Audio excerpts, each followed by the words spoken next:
He told the guy, he said, when you want to succeed as bad as you want to breathe, then you'll be successful.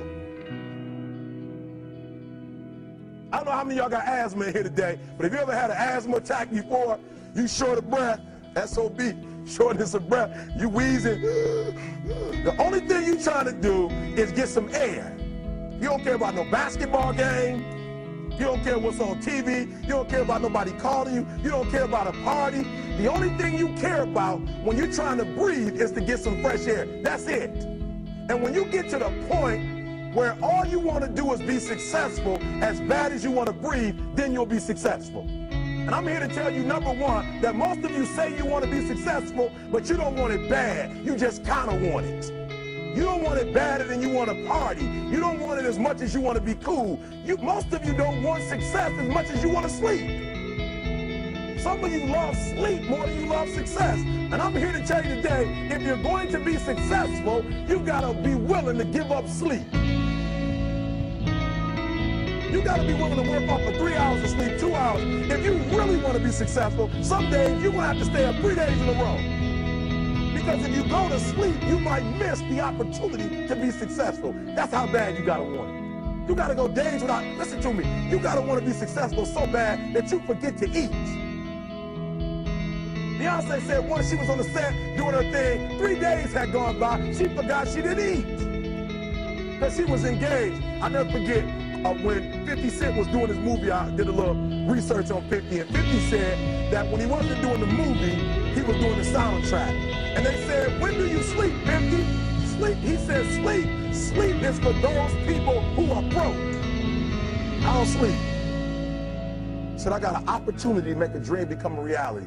Football players, how many football players? Got anybody like football in here? Raise your hand. Anybody like football?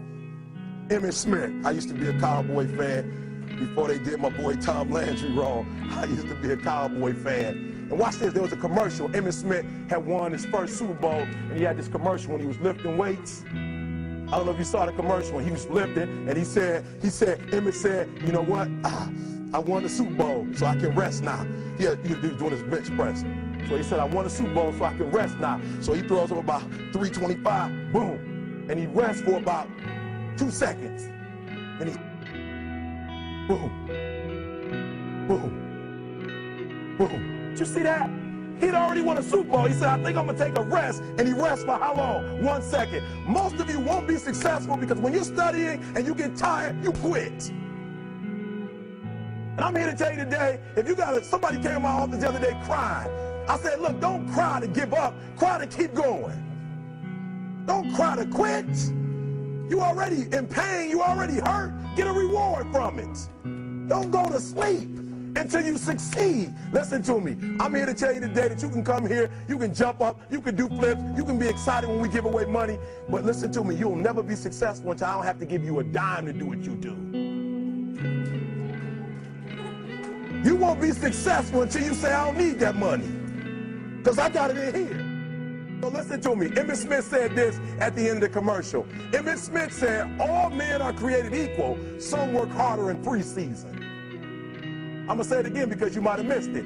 All men are created equal. Some work harder in preseason. So that means that there are some people who are going to see the professor, going to see the TA. And even when the professor says, I don't meet with you, my TA meets with you, you say, I don't want to talk to your TA. I don't pay the TA. I pay you to teach me. So you're going to have to find some time to meet me. If I got to meet you at the mall, if I got to meet you at your house, you are going to see me. Listen to me. All men are created equal. Some work hard in preseason. When I went to college, guys were way smarter than me. 4.0s, 3.0s. They went to the Ivy League high schools, came to Oakwood from these great high schools. Most of them are not doing what I'm doing. Why? Because it's not about where you come from. It's about heart. You come to a place where, being smart ain't enough. You got to have heart. That's number one. Watch number two. Number two, catch number two. I wrote it down. I wanted to make sure you got it. It says to be, watch this. We're talking about sacrifice now.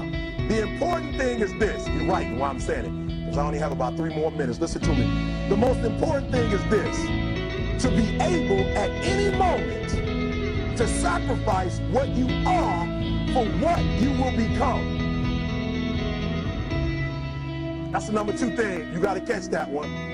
To be able to, listen to me, at any moment, some of you can make sacrifices when Monday Night Football is not on. You can make a sacrifice. But when the game come on, for some reason, you just attach to it. For some of you, when your favorite show come on, you can make sacrifices on Sunday when ain't nothing going on. But when your favorite show comes on Monday, bam, some of you focus until the phone ring, and then you like, I gotta answer it. If I don't answer the phone, I'm gonna die. I'm saying to you today that there's some of you, if you give up your cell phone, you would be successful. But your cell phone is more important to you than your success. I'm gonna say it again. I'm gonna hurt somebody. I'm gonna hurt somebody. Some of you need to give up your cell phone because the time you spend on your cell phone could be used for your success. The time you could be using to be successful, you're using it on the cell. And the cell phone is not bringing you nothing but a bill. And somebody has told you you couldn't live without it. I'm talking about going deep now, giving up stuff. Watch what it says. To be able at any moment to sacrifice what we are for what we could be. I don't do well in math. You're right. You ain't never studied. I'm not good in writing because you have never written before. But I dare you to fail in writing for a whole year to see if you can get to the end. I dare you to fail. I dare you to take that same class over and over again. I dare you to stop dropping classes like you soft. Always want to give up. I'm dropping. Why are you dropping? I'm so grateful that the slaves didn't drop and quit. Say, I'm just going to stop. I'm a slave. I'm just going to be a slave. I'm going to quit. Listen to me. The slaves said, we will live because one day we will become. We won't always be slaves. So today, although we're slaves, we're going to act like we're free. And one day, our children will be free. If the slaves would have just said, we quit, we give up, we would have died in the Middle Passage. But some slaves said, I don't care what we go through. We're going to survive this. 400 years of slavery. We're going to get through this. And you can't get through it 1825.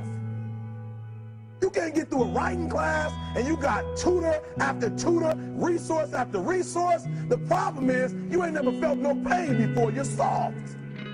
It's a soft generation. You quit on everything. Our people did not quit. Harriet Tubman not only made it, she went back and got some more. She said, you know what, I made it, but I'm going to walk all, listen to me, shh, not ride the bus. I'm going to walk all the way back down to the South to get some more. And you quitting on 1825? Now watch this. You quit after you, listen to me, you get a sleeping bag and you wait for them.